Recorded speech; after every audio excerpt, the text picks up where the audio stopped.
Le deuxième chapitre donc s'intéresse à la motricité digestive à proprement parler.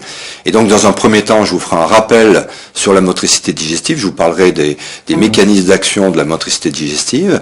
Et puis ensuite, je vous parlerai de savoir comment on peut explorer la motricité digestive, notamment chez l'homme. Vous verrez qu'il y a essentiellement une grande technique qu'on appelle la manométrie. Et puis ensuite, nous aborderons la motricité digestive de chaque organe du tube digestif, chaque composant du tube digestif, à savoir la motricité œsophagienne, ce qu'on appelle la déglutition, ensuite la fonction motrice gastrique, ce qu'on appelle la vidange gastrique, puis la motricité de l'intestin grêle, avec notamment la composante que l'on appelle le complexe moteur migrant, qui est une caractéristique de la période interdigestive de la motricité de l'intestin grêle, puis nous aborderons la motricité du côlon, qui est beaucoup plus complexe, et ensuite la motricité anorectale. Je vais vous détailler maintenant les trois principales méthodes d'étude de la motricité du tube digestif. Alors, au niveau du tube digestif, je vous ai rappelé l'anatomie.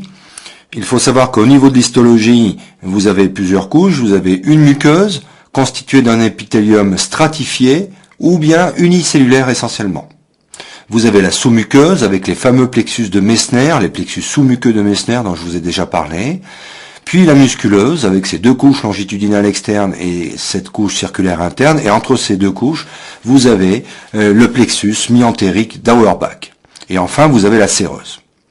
Le muscle digestif est essentiellement un muscle lisse, sauf au niveau du sphincter œsophagien supérieur, ou SOS, à la partie supérieure de l'œsophage, au niveau du 1/3 supérieur de l'œsophage, et au niveau du sphincter anal externe, ces trois parties étant non pas du muscle lisse, mais du muscle strié.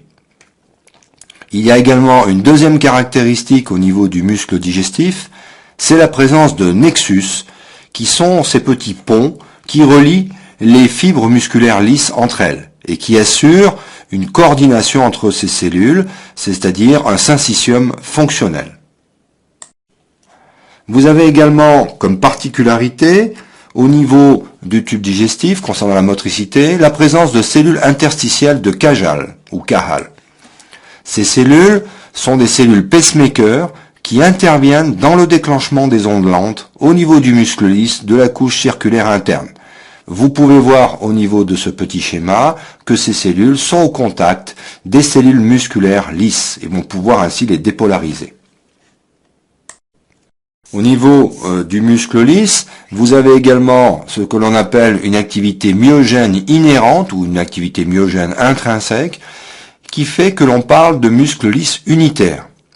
C'est-à-dire que ce muscle est caractérisé par des ondes lentes que l'on appelle rythme électrique de base, REB, ou ECA, Electrical Control Activity en anglo-saxon.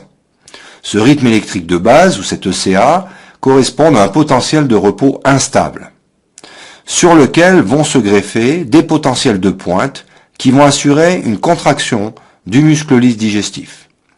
Vous voyez sur ce petit schéma situé dessous qu'il y a un enregistrement des phénomènes électriques en haut et de façon coordonnée en face, si vous enregistrez les phénomènes mécaniques, en face des ondes lentes qui sont surchargées de potentiel d'action, eh bien vous avez des phénomènes de contraction mécanique. C'est ce qu'on appelle la coordination électromécanique.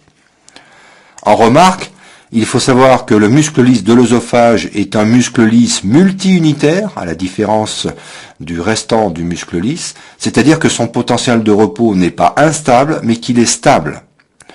De la même façon, le muscle lisse de l'estomac proximal est également un muscle lisse multi-unitaire à potentiel de repos stable.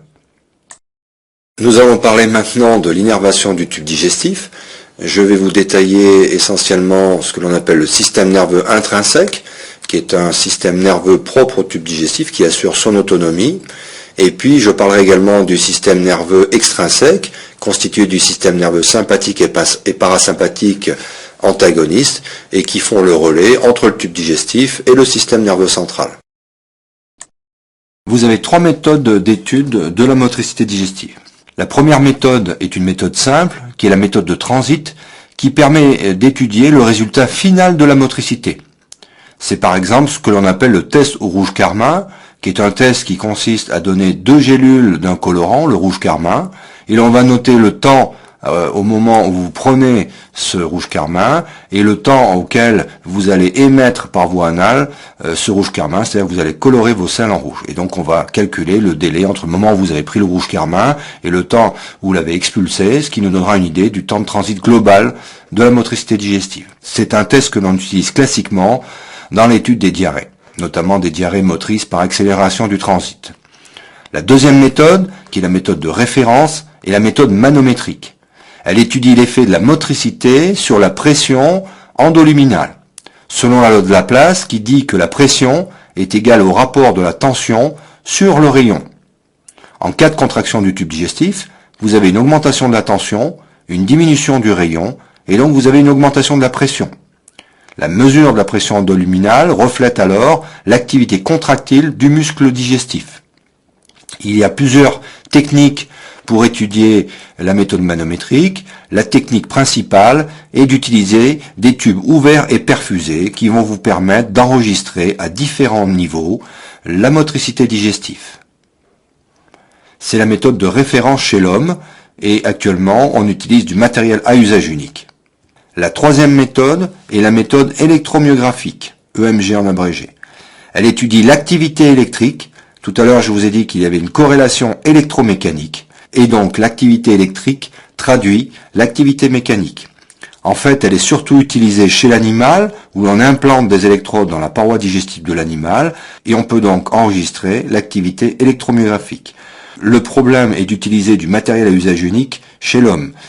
Cette technique est essentiellement utilisée chez l'animal, mais très peu chez l'homme, voire plus du tout. Nous allons voir maintenant la déglutition, qui assure la propagation des aliments de la bouche dans l'estomac, et nous verrons les différents temps de la déglutition. La déglutition, c'est l'ensemble des phénomènes mécaniques qui conduit les aliments de la bouche à l'estomac. Vous avez trois étapes, une étape buccale, une deuxième étape pharyngée et une troisième étape œsophagienne. Le premier temps est donc buccal, il est volontaire ou involontaire. Au cours de ce temps, les aliments sont plaqués contre la paroi pharyngène postérieure. Ensuite, vous avez un deuxième temps dit pharyngien, qui est un temps réflexe, au niveau de la muqueuse buccale pharyngienne. Au cours de ce temps, vous avez une ascension du larynx et une progression de l'onde descendante contractile pharyngienne. En même temps, vous avez une suspension de la respiration. La commande des temps 1 et 2, c'est-à-dire du temps buccal et du temps pharyngien, fait intervenir un centre situé au niveau bulbo-protubérantiel, des afférences constituées par les terminaisons nerveuses libres dans le palais, dans le pharynx, dans le larynx et dans l'œsophage. Ces informations sont véhiculées par le nerf maxillaire, le 5, le nerf glossopharyngien, le 9, et le nerf laryngé sub, branche du nerf pneumogastrique. Les efférences sont véhiculées par les nerfs 5, 7, qui est le facial, le 9 et le 10 essentiellement. Et vous avez également une action intercentrale, c'est-à-dire que la déglutition inhibe la mastication et la respiration. Je vous ai schématisé sur le petit schéma qui est à droite de l'image, le centre de la déglutition, au niveau bulbo-protubérantiel. Vous voyez que ce centre est également sous l'action d'un autre centre, comme le centre de la mastication ou le centre de la respiration. Et ce centre donc reçoit les afférences dont je vous ai parlé ci-dessus, du palais, du pharynx, du larynx et de l'œsophage, et les efférences sont véhiculées par le 5, le 7, le 9 et le 10. Le troisième temps est le temps œsophagien, c'est-à-dire, à proprement parler, la motricité œsophagienne. Sur le plan anatomique, vous avez au niveau de l'œsophage, à la partie haute supérieure, le sphincter œsophagien supérieur, ou SOS en abrégé, qui, comme je vous l'ai dit précédemment, est du muscle strié. Il est constitué par le muscle cricopharyngien. Ensuite, vous avez ce qu'on appelle l'œsophage moyen, ou le corps de l'œsophage, qui est strié à sa partie supérieure, puis ensuite constitué de muscles lisses essentiellement. Enfin, à la partie basse de l'œsophage, vous avez le sphincter œsophagien inférieur, ou SOI, qui est constitué uniquement de muscles lisses. L'innervation est différente suivant le niveau où l'on se situe. Au niveau du SES, sphincter œsophagien supérieur, il s'agit d'une innervation somatique avec un seul neurone qui constitue la plaque motrice et le médiateur est l'acétylcholine libérée par le pneumogastrique. Au niveau du corps de l'œsophage, vous avez à la fois le système nerveux intrinsèque qui intervient avec plusieurs médiateurs comme l'acétylcholine, la noradrénaline, NA, le vasoactif intestinal peptide, VIP. Vous avez également le système nerveux extrinsèque avec le sympathique et le parasympathique, et en l'occurrence surtout le parasympathique et notamment le nerf pneumogastrique. Au niveau du sphincter œsophagien inférieur, c'est la même chose qu'au niveau du corps de l'œsophage. Si l'on regarde maintenant les phénomènes moteurs, suivant le niveau où vous vous situez, ils sont différents. C'est-à-dire que par exemple au niveau du sphincter œsophagien supérieur, SES, vous avez une activité tonique qui assure une fermeture active. Vous avez une activité phasique qui assure une ouverture de 1 à 2 secondes avec un rebond de fermeture. La commande est centrale avec inhibition essentiellement. Au niveau du corps de l'œsophage, vous avez une activité tonique, passive, et une activité phasique caractérisée par des ondes péristaltiques que l'on appelle de type 1 et 2. Au niveau du sphincter œsophagien inférieur, vous avez une activité tonique de base de l'ordre de 2 à 3 kPa par comparaison aux autres chiffres que vous pouvez voir au-dessus. Et à ce niveau, vous avez ce que l'on appelle un point d'inversion de pression. C'est-à-dire que la pression dans l'estomac est plus faible que la pression au niveau du sphincter œsophagien inférieur. L'activité phasique, elle, est caractérisée par une relaxation du sphincter œsophagien inférieur. Si l'on regarde maintenant le contrôle des phénomènes moteurs, la connaissance de ce contrôle a essentiellement bénéficié de données expérimentales qui ont été réalisées sur un animal que l'on appelle l'opossum, qui a un œsophage très proche de l'œsophage humain. Au niveau du sphincter œsophagien supérieur, vous avez un influx nerveux permanent véhiculé par le 10. Au niveau du corps de l'œsophage, au niveau de sa partie striée, vous avez une organisation neuronale bulbaire stéréotypée qui est abolie par la vagotomie. Au niveau du corps œsophagien constitué de muscles lisses, vous n'avez pas d'activité myogène inhérente, comme je vous l'ai dit précédemment dans le rappel sur la motricité digestive. Son contrôle est donc purement nerveux. Si la vagotomie paralyse l'œsophage strié, elle n'abolit par contre pas le péristaltisme dans l'œsophage lisse. Quand je parle de péristaltisme, j'entends contraction propagée le long de l'œsophage, vers le bas de l'œsophage, et d'une manière générale, vers le bas du tube digestif. On admet que la commande centrale joue un rôle déterminant dans l'initialisation de l'onde péristaltique de l'œsophage lisse, mais qu'elle n'est pas indispensable à son entretien. Le système nerveux intrinsèque peut induire une contraction péristaltique réflexe. Il existe donc un programmateur œsophagien destiné aux muscles lisses, mais il est normalement dominé par le programmateur bulbaire. Au niveau du sphincter œsophagien inférieur, vous avez une pression de fermeture qui est d'origine myogène, à la différence du corps de l'œsophage. Elle est modulée par des facteurs nerveux, à savoir que le parasympathique augmente le tonus de ce sphincter œsophagien inférieur, alors que le sympathique l'augmente de manière modérée. Au niveau de la relaxation du sphincter œsophagien inférieur, cette relaxation fait intervenir le 10, le nerf pneumogastrique, mais son contingent non adrénergique, non cholinergique, dont je vous ai parlé précédemment, et qui a une action inhibitrice. De même, le VIP, le vasoactif intestinal peptide, la cholécystokinine, CCK, le GIP, la somatostatine, les prostaglandines pour PG, les stéroïdes sexuels, la nicotine, les graisses, le thé, le café entraînent une relaxation du sphincter inférieur de l'œsophage. Nous allons voir maintenant quelques anomalies de la motricité au niveau de l'œsophage. Vous pouvez par exemple avoir au niveau du sphincter œsophagien supérieur des spasmes de ce sphincter. Il y a également des anomalies de ce sphincter au cours de la myasthénie et de la poliomyélite. Au niveau du corps de l'œsophage, on observe parfois ce que l'on appelle des hypokinésies, c'est-à-dire des diminutions de la motricité, kinésis et motricité, notamment dans ce qu'on appelle la sclérodermie, qui est une maladie générale qui peut atteindre plusieurs organes. Vous pouvez voir des dyskinésies sous la forme de spasmes étagés, c'est-à-dire des contractions étagées non propulsives de l'œsophage. Et vous pouvez voir également des dyskinésies au cours d'une maladie qui s'appelle l'achalasie. On peut voir également des hyperkinésies, c'est-à-dire des augmentations de contractions, qui n'aboutissent pas forcément à une propagation de l'onde motrice. Et au niveau du sphincter œsophagien inférieur, vous pouvez voir parfois des absences de relaxation de ce sphincter, notamment au cours de l'achalasie. Il faut savoir qu'au niveau du sphincter œsophagien inférieur, ce sphincter est un facteur anti-reflux, c'est-à-dire qu'il s'oppose au reflux gastro-œsophagien, RGO en abrégé. Il existe une relation entre la pression du sphincter inférieur d'œsophage et le reflux gastro-œsophagien. Le reflux gastro-œsophagien est caractérisé notamment par des brûlures derrière la poitrine, derrière le sternum, et en général, c'est une chute de la pression du sphincter inférieur de l'œsophage qui favorise ces reflux d'acidité de l'estomac dans l'œsophage.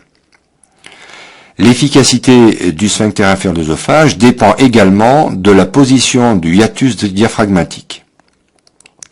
Comment on peut explorer la motricité de l'œsophage? Essentiellement par manométrie, avec les tubes ouverts et perfusés dont je vous ai parlé, et accessoirement par scintigraphie. Mais la méthode clé, c'est la manométrie que l'on appelle manométrie œsophagienne. Ce schéma vous illustre les troubles moteurs œsophagiens, par exemple dans la sclérodermie dont je vous ai parlé, qui est une maladie que l'on appelle systémique, c'est-à-dire qu'elle atteint plusieurs organes, le tube digestif, les poumons, la peau, etc. Sur le schéma de gauche, où est écrit normal, vous avez un enregistrement de la motricité œsophagienne, ce qu'on appelle une manométrie œsophagienne, par des cathéters ouverts et perfusés qui sont matérialisés par ces petits cercles. Et donc vous pouvez enregistrer, grâce à ces cathéters ouverts et perfusés, la motricité œsophagienne à différents niveaux. Vous pouvez voir que lorsque l'on fait une manométrie œsophagienne, on instille dans la bouche un peu de liquide et vous avalez ce liquide et vous allez avoir des contractions au niveau de votre œsophage qui sont matérialisées par ces ondes que vous pouvez voir et qui se décalent dans le temps et qui se propagent de haut en bas. Et vous voyez qu'au niveau du sphincter inférieur de l'œsophage, eh bien lorsque vous avalez, vous avez une relaxation de la pression du sphincter inférieur de l'œsophage. Dans la sclérodermie, sur le schéma de droite, vous pouvez voir que vous avez quelques ondes contractiles en haut de l'œsophage, par contre vous n'avez aucune onde contractile et qui se propage au bas de l'œsophage. La pression du sphincter œsophagien inférieur est basse. C'est ce qui favorise d'ailleurs chez ces patients un reflux d'acidité de l'estomac dans l'œsophage. Et très souvent, ces patients ont des reflux gastro-œsophagiens acides importants qui vont entraîner des lésions de leur œsophage et entraîner notamment ce qu'on appelle une œsophagite qu'il faudra traiter par des antisécrétoires gastriques. Si vous regardez maintenant les troubles moteurs œsophagiens dans les spasmes diffus. Donc sur la gauche, vous avez un schéma normal, une motricité normale, comme nous l'avons vu auparavant, avec des ondes contractiles qui se propagent, et vous voyez qu'ils sont décalés dans le temps, et puis vous avez une relaxation du sphincter inférieur d'œsophage avec cette courbe matérialisée vers le bas.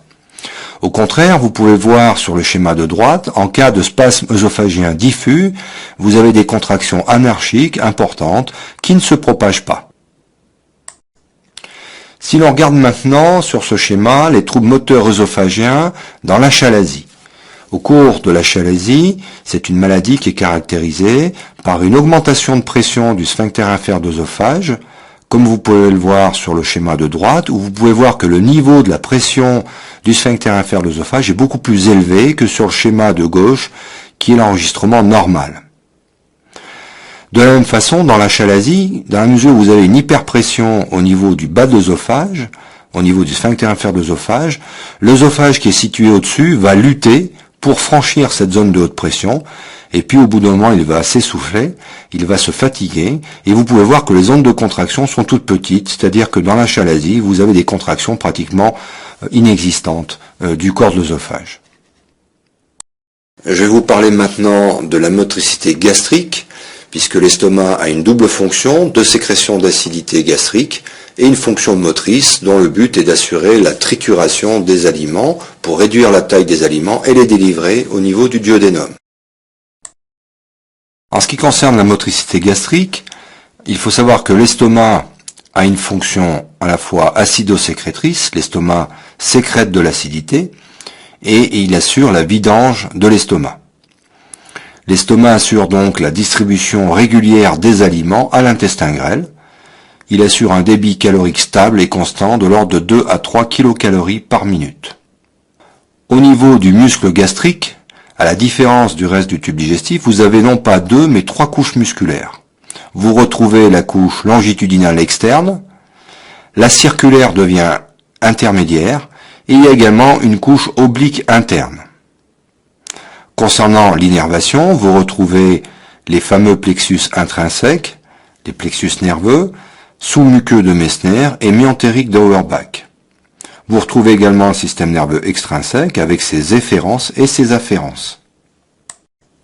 Si l'on regarde maintenant l'activité électrique ou activité myogène au niveau de l'estomac.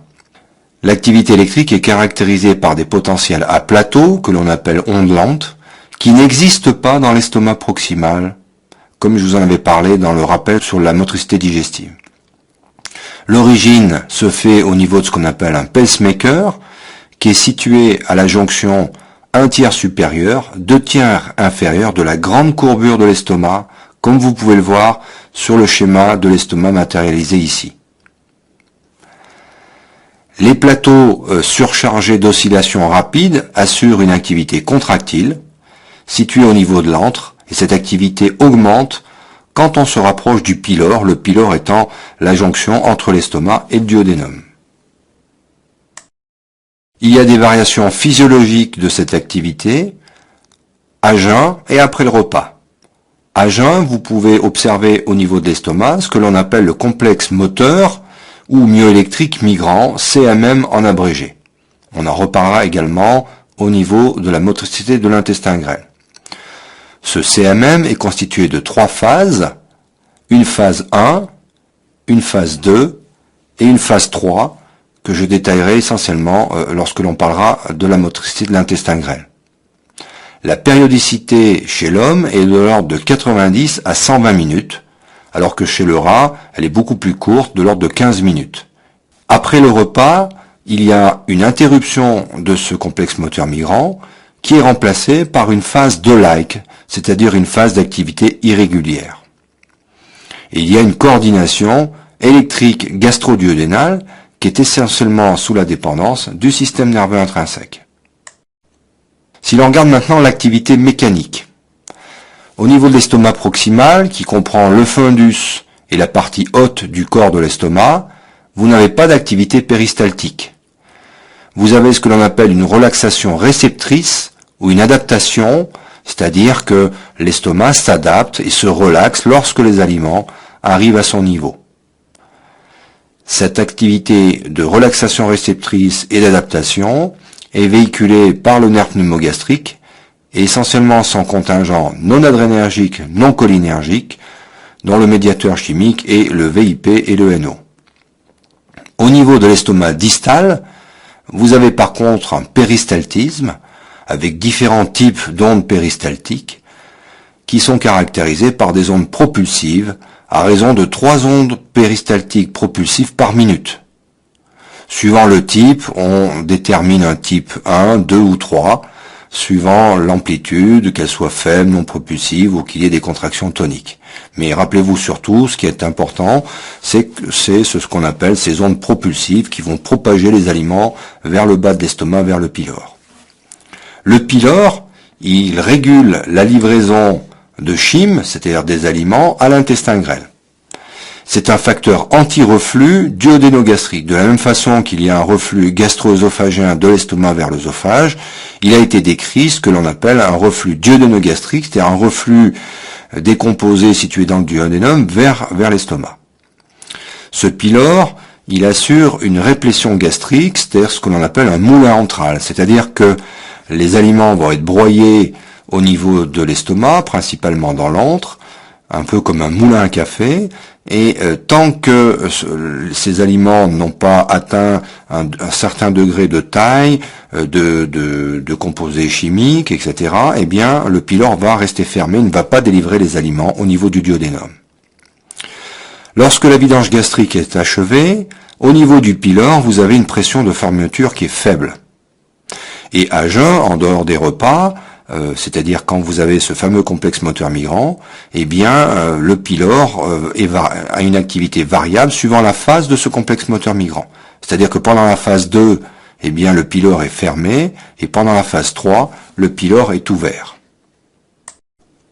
Vous avez sur ce schéma une matérialisation des ondes de contraction au niveau de l'estomac. Vous pouvez voir que vous avez notamment cette activité dont je vous ai parlé de relaxation réceptive sur le schéma numéro 1.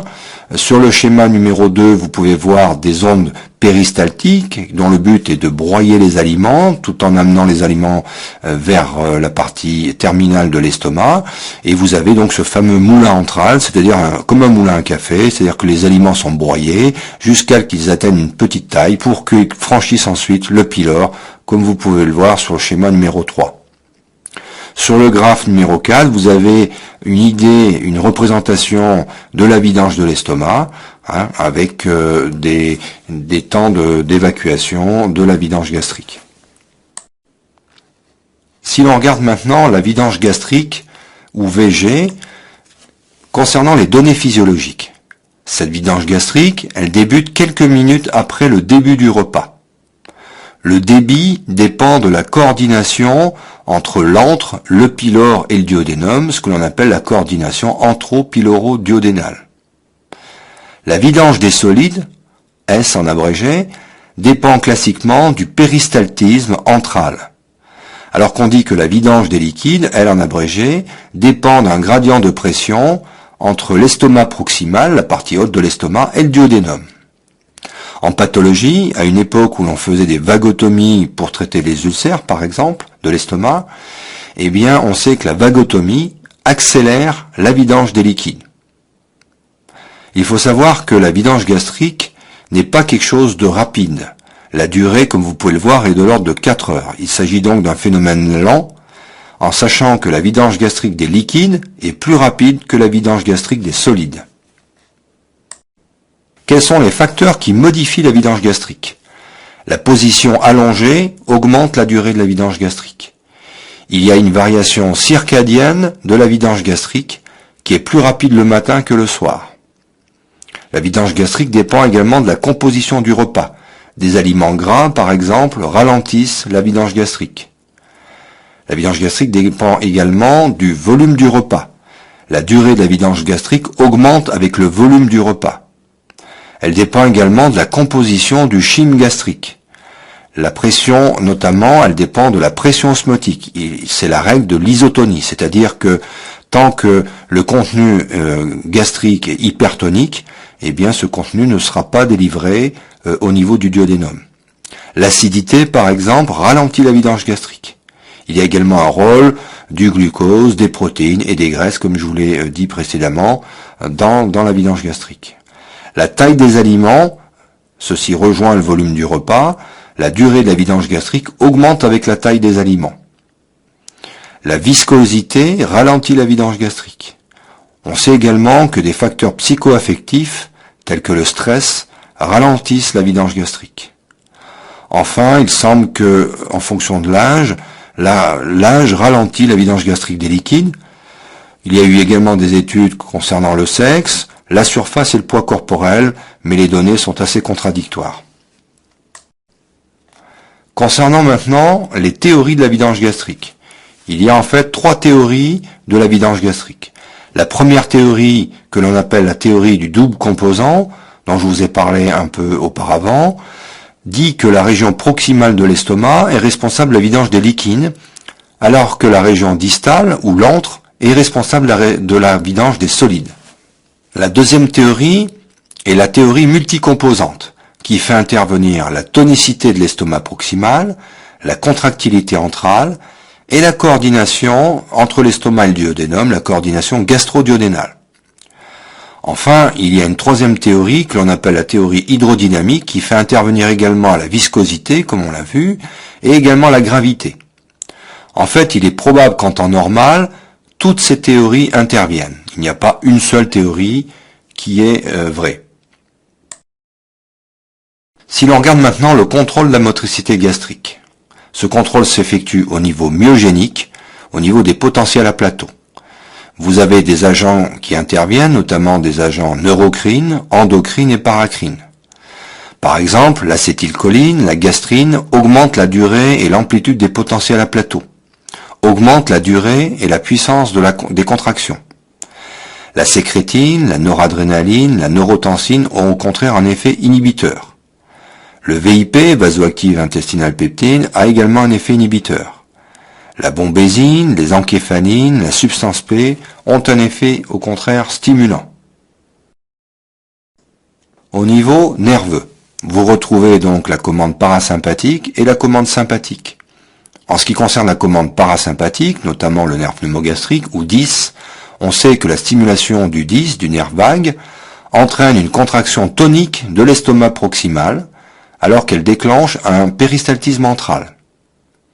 Si maintenant vous stimulez le nerf pneumogastrique tout en donnant de l'atropine qui inhibe la transmission cholinergique, eh bien vous observez une relaxation de l'estomac proximal.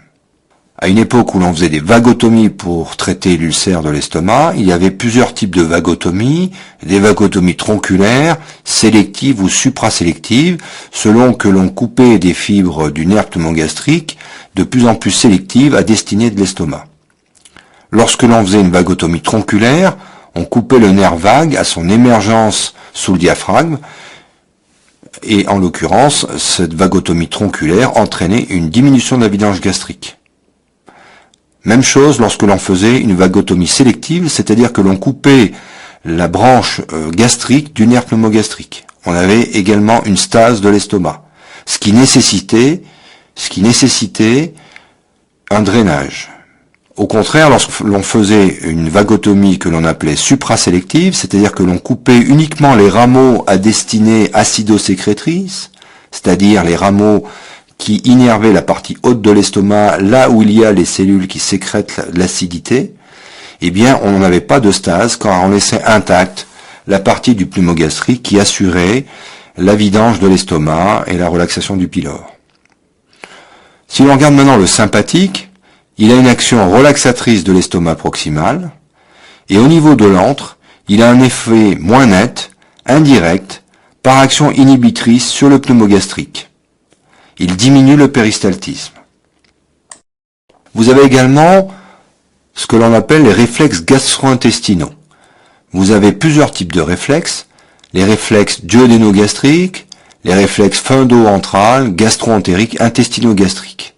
Les réflexes duodénogastriques, ce sont des réflexes qui font intervenir des chémorécepteurs, c'est-à-dire que par exemple l'arrivée d'aliments au niveau du duodénum va modifier la motricité de l'estomac. Au sein même de l'estomac, vous avez ce que l'on appelle des réflexes phundo-antral, c'est-à-dire que ce sont des réflexes entre la partie haute de l'estomac, le fundus, et la partie basse, l'antre, qui font intervenir des mécanorécepteurs. Vous avez également ce que l'on appelle des réflexes gastro-entériques entre l'estomac et l'intestin, où interviennent des mécanorécepteurs. Et puis vous avez également des réflexes entre l'intestin et l'estomac. Par exemple, si vous distendez l'intestin, vous allez inhiber la vidange de l'estomac. Ceci fait intervenir également des mécanorécepteurs. Le contrôle hormonal, le problème est toujours le suivant. Est-ce que lorsque l'on injecte une hormone chez l'animal, par exemple, est-ce que l'on a un effet pharmacologique ou un effet physiologique? L'effet pharmacologique est bien sûr différent de l'effet physiologique. Au niveau de l'estomac proximal, eh bien, vous avez une diminution de la pression et une augmentation de la capacité du réservoir.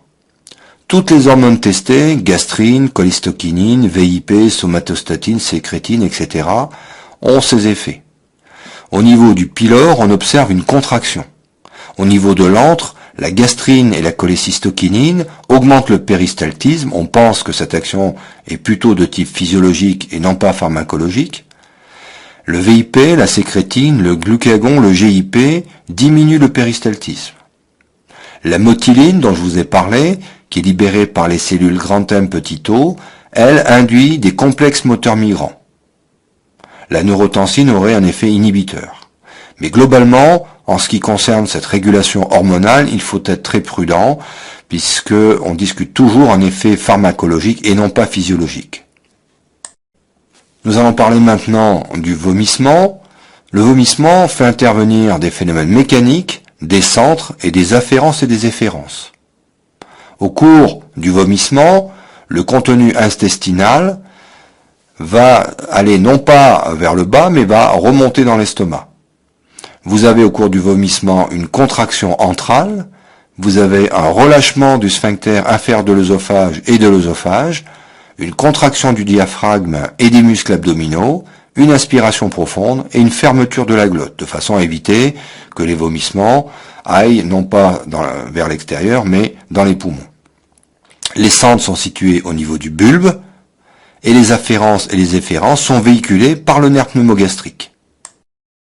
Concernant l'étude de la vidange gastrique, vous avez plusieurs méthodes d'étude de la vidange gastrique. Une méthode ancienne qui était la méthode radiologique, où l'on utilisait ce que l'on appelait le transit œso-gastro-duodénal, TOGD, où l'on donnait de la barite, qui est un produit qui est opaque au rayon. Le patient avalait cette barite et on faisait plusieurs radios pour voir la propagation de cette barite le long de l'œsophage, de l'estomac et du duodénum. C'est un examen que l'on n'utilise pratiquement plus actuellement et qui a été relayé dans un deuxième temps par l'échographie, mais l'échographie étudie surtout la vidange gastrique des liquides et pas la vidange gastrique des solides. La meilleure technique de référence est la technique scintigraphique. Dans cette technique, on utilise un repas mixte, solide-liquide, on marque les solides avec un émetteur gamma qui est du technétium 99M, et on marque les liquides avec un autre émetteur gamma qui est de l'indium 111 DTPA, et on va utiliser une gamma caméra pour étudier l'évacuation de ces deux marqueurs au niveau de l'estomac dans le temps. Voici sur ce schéma un exemple de vidange gastrique. Vous pouvez voir en jaune la vidange des liquides, la vidange d'éléments semi-solides et la vidange d'un repas solide. Et vous pouvez voir, comme je vous l'ai dit précédemment, que la vidange des liquides est plus rapide que la vidange des semi-solides ou des solides. En ce qui concerne la vidange des solides, vous pouvez voir qu'il y a, comme je vous l'ai dit, un certain délai avant qu'il y ait la vidange des solides, ce que l'on appelle en anglais la lag phase. Ce que l'on étudie quand on fait la vidange gastrique, on étudie le temps de demi-évacuation des liquides et des solides, c'est-à-dire le temps au bout duquel 50% des liquides et 50% des solides se sont évacués. Et l'on a bien entendu des normes chez des sujets témoins, et ce qui va nous servir pour étudier la vidange de l'estomac chez des sujets pathologiques, par exemple des patients qui ont une vagotomie, des patients qui ont un diabète avec un retentissement sur l'estomac. Souvent le diabétique a ce qu'on appelle une gastroparésie, c'est-à-dire un ralentissement de la vidange de l'estomac. Nous allons parler maintenant de la motricité de l'intestin grêle. Cette motricité est importante puisqu'elle assure le contact des aliments avec les cellules qui assurent la réabsorption des aliments au niveau de l'intestin grêle. L'intestin grêle assure trois fonctions.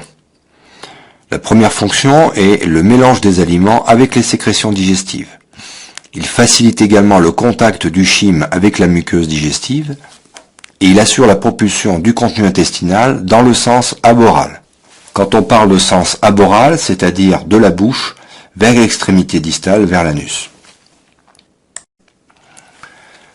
Si vous regardez maintenant l'organisation de l'activité motrice, il y a deux phases, la période interdigestive, c'est-à-dire à jeun, dont je vous ai parlé au niveau de l'estomac, avec ce fameux complexe moteur migrant, qui est constitué de trois phases. Comme vous pouvez le voir sur ce schéma matérialise le complexe moteur migrant qui a été enregistré ici chez l'animal par la présence d'électrodes dans la paroi gastro-duodénale. Lorsque vous enregistrez l'activité myoélectrique en l'occurrence, qui est équivalente à l'activité mécanique, eh bien vous observez ces différents tracés de haut en bas, avec une phase 1 où vous avez très peu d'activité, une phase 2 où vous avez une activité irrégulière, et la phase 3 du complexe moteur migrant est la phase la plus typique, comme vous pouvez le voir, avec cette activité régulière très soutenue qui est propagée le long de l'estomac et du duodénum en l'occurrence. Si vous intégrez cette activité, vous pouvez voir sur le schéma du bas que la phase 1 est plate, la phase 2 constitue ce petit rectangle allongé, et la phase 3 se pique, cette petite barre, car l'activité est régulière et soutenue. Et ensuite, vous avez à nouveau une phase 1, une phase 2, une phase 3, etc. La périodicité du complexe moteur migrant est déterminée entre la fin de 2 phases 3 consécutives. En effet, ce sont ces phases 3 que l'on reconnaît le mieux lorsque l'on fait un tracé d'enregistrement de la motricité de l'intestin grêle. La phase 1 dure en moyenne 35 à 65 minutes. C'est une phase de repos, de quiescence. Il n'y a pas d'activité contractile. Et sur l'électromyogramme, seules les ondes lentes sont présentes. La phase 2 dure environ 25 à 60 minutes, donc une durée à peu près équivalente à la phase 1. Elle est caractérisée par une activité irrégulière et une apparition très irrégulière de potentiels d'action qui viennent surcharger les ondes lentes. Les contractions sont irrégulières et propagées. La phase 3 est la phase la plus typique du complexe moteur migrant. C'est la phase que vous reconnaissez le plus quand vous regardez un tracé d'enregistrement du complexe moteur migrant.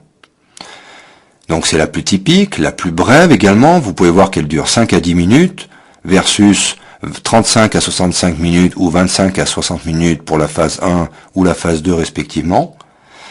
Elle est caractérisée par une période d'activité régulière. Chaque onde lente est porteuse de potentiel d'action, de bouffées de contraction propagées. Quel est le rôle fonctionnel du complexe moteur migrant? Eh bien, ce complexe moteur migrant contribue à débarrasser l'intestin des particules alimentaires qui n'ont pas été digérées, des sécrétions digestives qui n'ont pas été réabsorbées, et des bactéries qui ont résisté à l'action de l'acidité gastrique et des sels biliaires. En pathologie, on peut observer des anomalies du complexe moteur migrant au cours de la sclérodermie dont je vous ai parlé, ou du diabète. Ces anomalies vont favoriser ce que l'on appelle la pullulation microbienne de l'intestin grêle. En effet, nous avons au niveau de notre intestin grêle des bactéries qui nous servent. En cas de trouble de la motricité, ces bactéries vont pulluler et pouvoir entraîner des anomalies de l'absorption, de la digestion, voire des diarrhées. En période postprandiale, c'est-à-dire après un repas, eh bien, dès que vous avez mangé, vous avez une interruption de ce complexe moteur migrant, c'est-à-dire que vous n'avez plus ces phases 1, 2, 3 successives que vous reconnaissez facilement sur un tracé. Vous avez ce que l'on appelle une phase 2-like, c'est-à-dire une phase d'activité irrégulière qui ressemble à la phase 2 du complexe moteur migrant. C'est une phase d'activité segmentaire de mixage qui favorise le contact des aliments et d'activité péristaltique qui assure une propulsion aborale. Si l'on regarde maintenant la régulation de la motricité de l'intestin grêle, à chaque fois vous avez une activité myogène, vous avez une action du système nerveux et vous avez une action hormonale. Au niveau myogène, vous avez au niveau de l'intestin grêle des ondes lentes dont la fréquence diminue du duodénum à l'iléon, c'est-à-dire à la fin de l'intestin grêle. Le contrôle nerveux fait intervenir le système nerveux intrinsèque. La segmentation est sous la dépendance de la couche musculaire circulaire. Le péristaltisme, lui, fait intervenir les deux couches circulaires et longitudinales. Par exemple, au cours de l'illus paralytique, quand vous avez une paralysie de la motricité, eh bien, c'est une paralysie qui fait intervenir ce système nerveux intrinsèque. Le système nerveux extrinsèque, vous retrouvez là le parasympathique excitateur, le sympathique inhibiteur, et les réflexes extrinsèques, qui sont souvent inhibiteurs, sont sous la dépendance de ce système nerveux extrinsèque. Par exemple, lorsque vous faites une distension ou un étirement du tube digestif, eh bien, l'information est véhiculée par les nerfs splanchniques qui vont, par voie réflexe, inhiber la motricité. Si l'on regarde maintenant le contrôle hormonal, on sait que la motiline, qui est libérée par les cellules grand M petit o, eh bien, cette motiline initie des complexes moteurs migrants à la partie haute de l'estomac du duodénum. Vous avez sur ce schéma une représentation du complexe moteur migrant sur le schéma du bas, et vous pouvez reconnaître la phase 1 d'activité plate, la phase 2 d'activité irrégulière, et cette fameuse phase 3 qui se propage de haut en bas le long de l'intestin grêle. Eh bien, si vous enregistrez au niveau sanguin la concentration plasmatique en motiline, eh bien, vous pouvez voir que vous avez une relation entre la concentration plasmatique de motiline et le complexe moteur migrant. Nous allons voir maintenant la motricité colique. Le côlon est un organe qui est difficile d'accès sur le plan de l'étude de sa motricité, et vous allez voir que sa motricité est essentiellement stimulée après un repas. Le côlon a trois fonctions. Une fonction d'activité de mélange, qui favorise la réabsorption d'eau et de sodium, une activité propulsive et une activité de stockage temporaire des fécès entre les défécations. Il faut savoir que c'est un organe qui est peu accessible à l'étude de la motricité, et on peut étudier sa motricité soit par électromyographie, mais ça c'est plutôt chez l'animal, et ça se faisait auparavant chez l'homme, et actuellement la méthode de référence est la manométrie colique, au même titre que je vous ai parlé de la manométrie œsophagienne, et bien entendu ça relève de centres spécialisés. Si l'on regarde maintenant l'organisation de l'activité motrice au niveau du côlon, eh bien, il faut distinguer une période à jeun, au cours de laquelle vous avez une activité complètement aléatoire, avec des périodes de silence notamment, où vous n'avez pas d'activité motrice. Et puis parfois, vous avez des bouffées de contraction segmentaires, mais qui ne sont pas propulsives. Par contre, lorsque vous considérez la période postprandiale, c'est-à-dire la période après un repas, eh bien, on observe une augmentation très nette de la motricité au niveau colique, avec un aspect de segmentation et un aspect de péristaltisme qui entraîne notamment ce que l'on appelle la défécation postprandiale, c'est-à-dire que souvent on constate que l'on a envie, par exemple, d'aller à la selle après un repas. Pourquoi? Parce que vous avez une augmentation de la motricité colique. Et notamment, vous avez ce qu'on appelle le réflexe gastrocolique, c'est-à-dire que c'est l'arrivée des aliments dans l'estomac qui va stimuler par voie nerveuse réflexe la motricité colique. C'est ce que l'on appelle la réponse colique postprandiale ou la réponse colique au repas. Si vous regardez l'activité motrice du côlon sur le nyctémère, eh bien, pendant la nuit, le côlon reste silencieux, il y a très peu de motricité, et puis vers 5 heures du matin, vous avez un pic d'activité segmentaire et péristaltique, puis dans la matinée, à nouveau, vous avez une activité modérée segmentaire, et puis après le repas de midi, eh bien, comme je vous l'ai dit au-dessus, un pic d'activité motrice qui dure environ 2 heures. De nouveau, dans l'après-midi, c'est la même chose que dans la matinée, c'est-à-dire peu d'activité. Et puis, après le repas du soir, eh bien, c'est la même chose qu'au moment du repas de midi, avec de nouveau une augmentation de la motricité. Si l'on étudie maintenant la régulation de la motricité, vous avez à chaque fois une activité myogène, une régulation myogène, une régulation nerveuse et une régulation hormonale. Au niveau du côlon, si l'on regarde l'activité myogène, vous avez des ondes lentes, avec un gradient de fréquence aboral-oral. C'est une particularité du côlon. Ensuite, vous avez une activité électrique rapide, avec ce que l'on appelle des SSB, ou Short Spike Burst en anglais, avec des activités qui durent de l'ordre de 1,5 à 3 secondes. Et puis vous avez des activités plus longues que l'on appelle les LSB, ou Long Spike Burst, qui durent environ 10 à 20 secondes. Vous pouvez voir sur le petit schéma au-dessous, qui correspond à un enregistrement électromyographique du côlon descendant chez l'homme, au niveau de plusieurs enregistrements, E1, E2 et E3, en allant vers le bas. Vous pouvez voir ces activités de SSB et de LSB qui sont matérialisées par ces petits bouffées électriques. La régulation nerveuse, elle fait intervenir le système nerveux intrinsèque, qui est responsable des phénomènes de segmentation et des phénomènes de péristaltisme, et puis à chaque fois se greffe le système nerveux extrinsèque, le système nerveux autonome, sympathique-parasympathique, avec un parasympathique qui, comme je vous l'ai dit, est souvent excitateur, en sachant que le nerf pneumogastrique innerve l'ensemble du côlon jusqu'au côlon proximal, et le nerf pelvien, lui, innerve le reste du côlon, notamment le côlon descendant. Le sympathique, lui, est inhibiteur. Et de la même façon que je vous en ai parlé au niveau de l'estomac, vous avez ce qu'on appelle des réflexes extrinsèques qui peuvent être activateurs ou inhibiteurs de la motricité.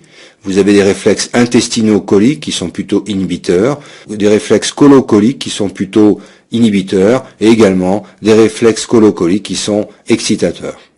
La régulation hormonale est controversée, puisque, comme je vous l'ai dit au moment du chapitre sur l'estomac, je vous ai dit que parfois on ne savait pas si l'action hormonale était pharmacologique ou physiologique.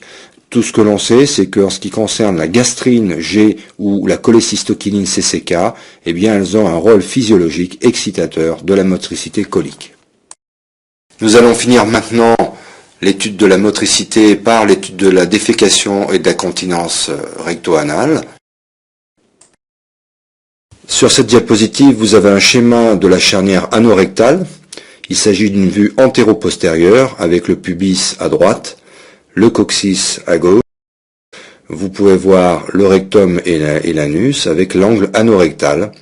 Vous avez une représentation du sphincter interne et du sphincter externe et du puborectal. Ce schéma représente l'innervation de la charnière anorectale. Vous avez le rectum, l'anus, et vous pouvez voir tout en haut la moelle lombaire avec le ganglion et les nerfs hypogastriques, c'est-à-dire que vous avez un premier neurone qui part de la moelle lombaire, qui s'articule avec un ganglion hypogastrique pour former le nerf hypogastrique, qui va innerver le rectum et le canal anal. Il est inhibiteur au niveau du rectum et excitateur au niveau du canal anal. Dessous, vous avez le nerf pelvien avec un premier neurone parasympathique qui part de la moelle sacrée et qui va s'articuler avec un deuxième neurone parasympathique qui lui est dans le système nerveux intrinsèque et qui va innerver le rectum où il est excitateur et innerver également le canal anal où il est inhibiteur. Donc vous pouvez voir sur ce schéma qu'il existe un effet antagoniste du sympathique en haut sur le schéma et du parasympathique représenté au niveau de la moelle sacrée qui sont classiquement antagonistes comme je vous l'ai dit. Et puis à côté de cela, vous avez le nerf honteux, numéro 3, qui innerve le sphincter anal, et notamment le sphincter externe qui est un muscle strié. Vous avez en sens inverse des rameaux sensitifs qui partent du rectum et qui remontent en sens inverse vers la moelle sacrée, et inversement à partir du sphincter externe strié.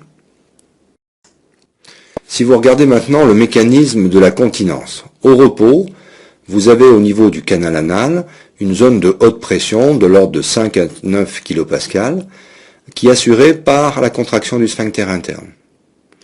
Au contraire, vous pouvez voir qu'au niveau du rectum, la pression est plus basse. Le tonus du sphincter interne est dû à une activité myogène, c'est du muscle lisse. Il y a également une activité qui relève de l'innervation extrinsèque, avec notamment les nerfs hypogastriques dont je vous ai parlé sur la diapositive précédente, et les racines rachidiennes sacrées. Le tonus sphinctérien est entretenu automatiquement par un réflexe spinal. Le tonus du sphincter externe et du releveur de l'anus est sous la dépendance des motoneurones somatiques sacrés, comme je vous l'ai montré sur le schéma précédent.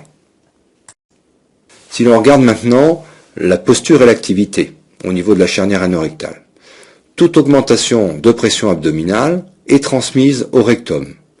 Il va se produire à ce moment-là une contraction réflexe du sphincter externe et du releveur de l'anus. Une exception, c'est la manœuvre de Valsalva, expiration à glotte fermée, qui ne suit pas ce mécanisme. Ceci est un réflexe spinal. Je vous ai mis en remarque constipation dyschésique. Au cours de la constipation dyschésique, vous avez une absence de relaxation à la poussée volontaire, c'est ce qu'on appelle l'anisme.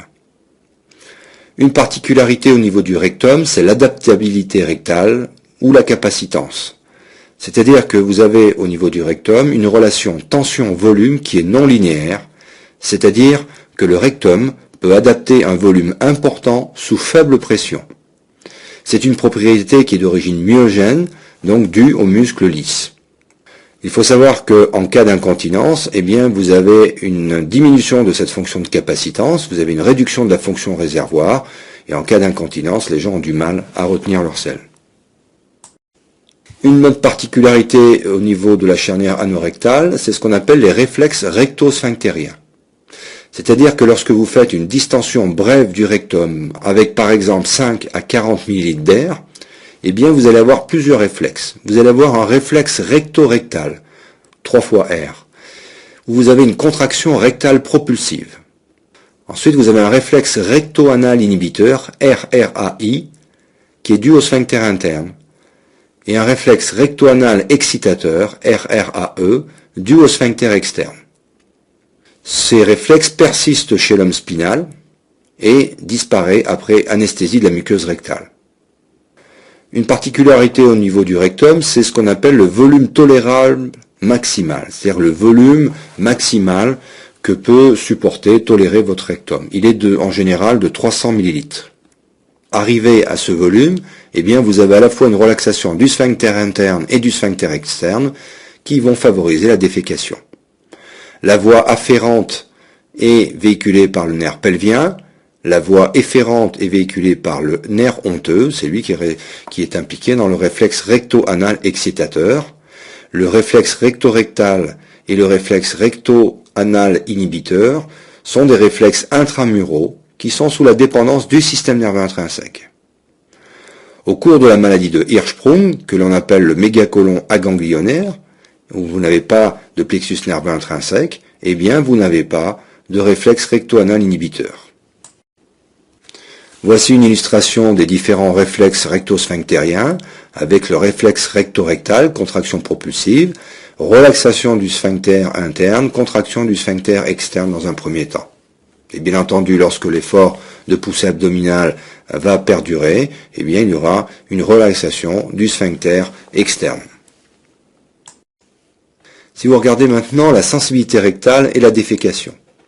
Lorsque vous faites une distension de la paroi rectale, eh bien vous avez une sensation qui est perçue comme un besoin. Le seuil de détection est bas, de l'ordre de 20 ml. Et la sensation est adaptée à la tension pariétale. La sensation rectale entraîne classiquement une sensation de défécation, mais il faut savoir que le cortex peut bloquer ce mécanisme de défécation et entraîner une évacuation différée. Vous avez des phénomènes mécaniques qui sont les suivants. Dans un premier temps, vous avez une descente du plancher pelvien et un relâchement de la sangle puborectale qui entraîne une ouverture de l'angle recto-anal que je vous ai montré sur la première diapositive. Vous avez également une contraction du côlon terminal qui entraîne une expulsion de la colonne fécale. En même temps, vous avez une poussée abdominale à glotte fermée avec un résultat différent de ce que l'on peut voir au cours de la miction.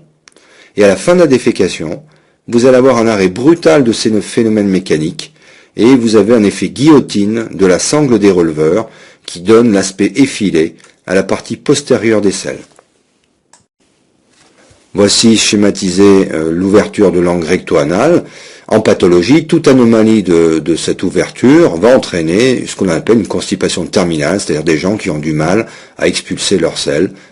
Et vous avez sur le petit schéma du dessous le système à 3 boucles du sphincter externe. Le contrôle nerveux, le cortex reçoit l'information et il va amorcer ou différer la défécation comme je vous l'ai dit tout à l'heure. Chez l'homme spinal, c'est-à-dire l'homme qui a une section de moelle par exemple, eh bien c'est un réflexe médulaire indépendant de la volonté et c'est la stimulation cutanée périnéale qui va entraîner une défécation réflexe.